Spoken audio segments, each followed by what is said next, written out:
Hello and welcome back to my channel. My name is Joy and over here we talk about dental school, getting you into dental school, and whatever else I want to talk about.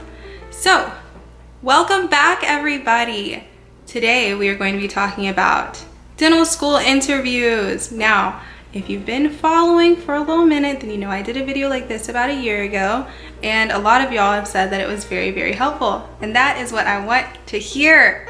Yes, the whole point of me doing this channel is to help girls and guys, non-binary people, whoever it is, get into dental school, and especially people who look like me, okay? Because there are very, very few of us in the dental field. I think it's like 4% of dentists in the United States of the Americas are Black, and that's just not enough. Thank you all for returning.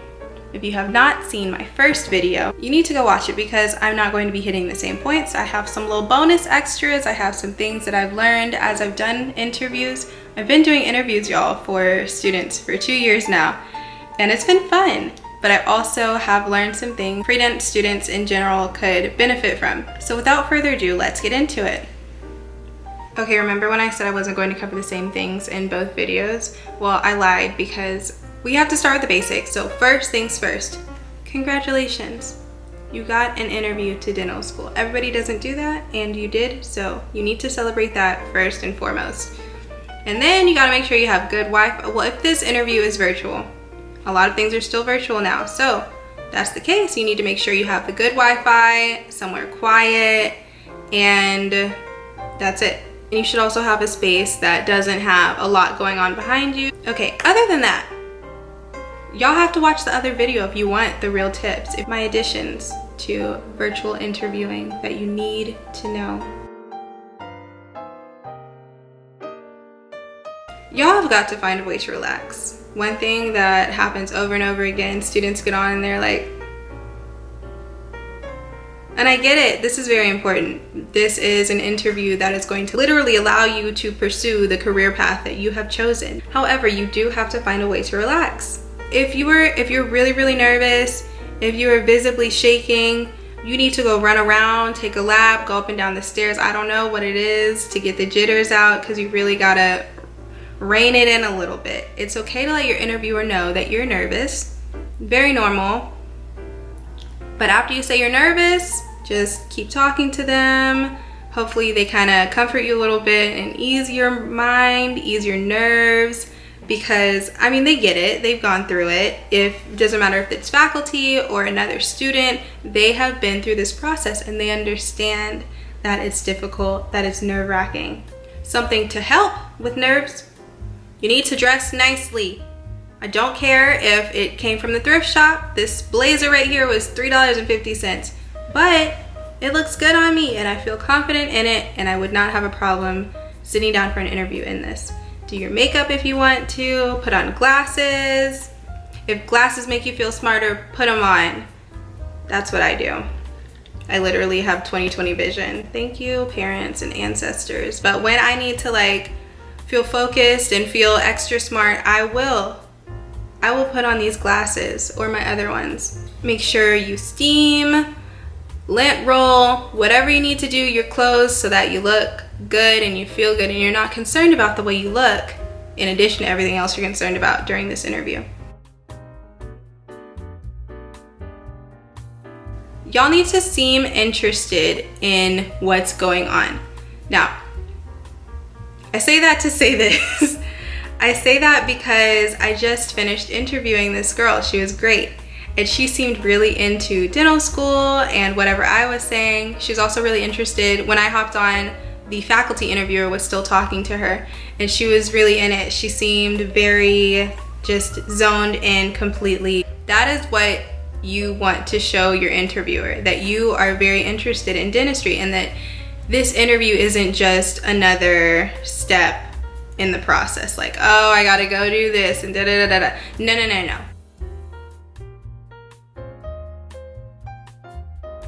Okay, next.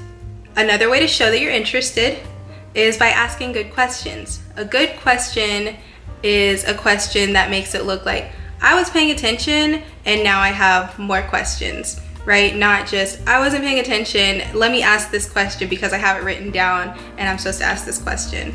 And it's not, there's no such thing, there's not like a generic list of questions that I'm gonna give y'all to ask, because that's not real. I want you to ask questions from your heart, from your brain, you know, whatever you feel needs to be asked, or what it really interests you, then you should ask it. Okay, for example, I had a student ask me about the teaching honors program because he's really interested in being an instructor in the future.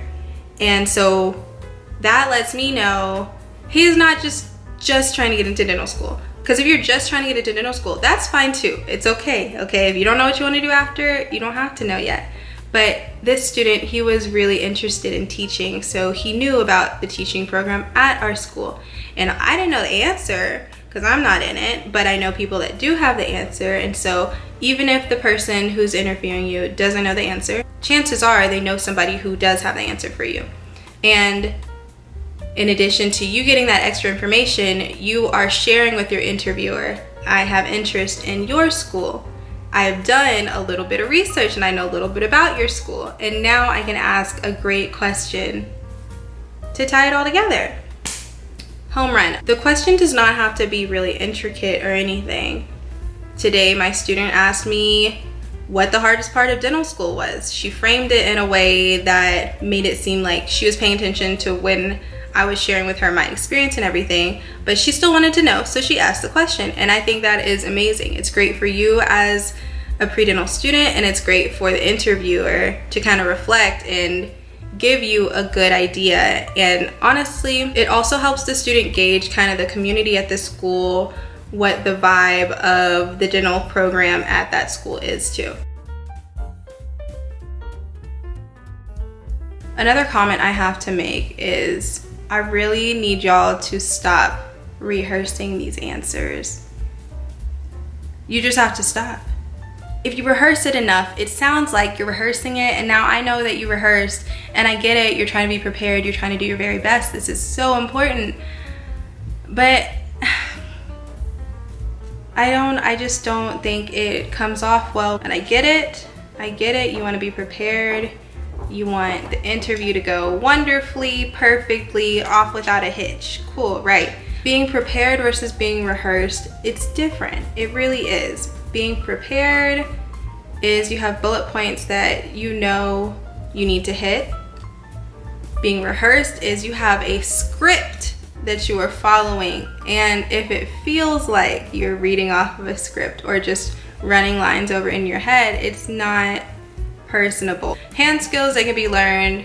You can memorize equations and math and biological processes all day long, but everybody can do that. Everybody cannot connect with people the way that we need to. I really hate when people say just be yourself, but here I am saying it because that's all you have to do.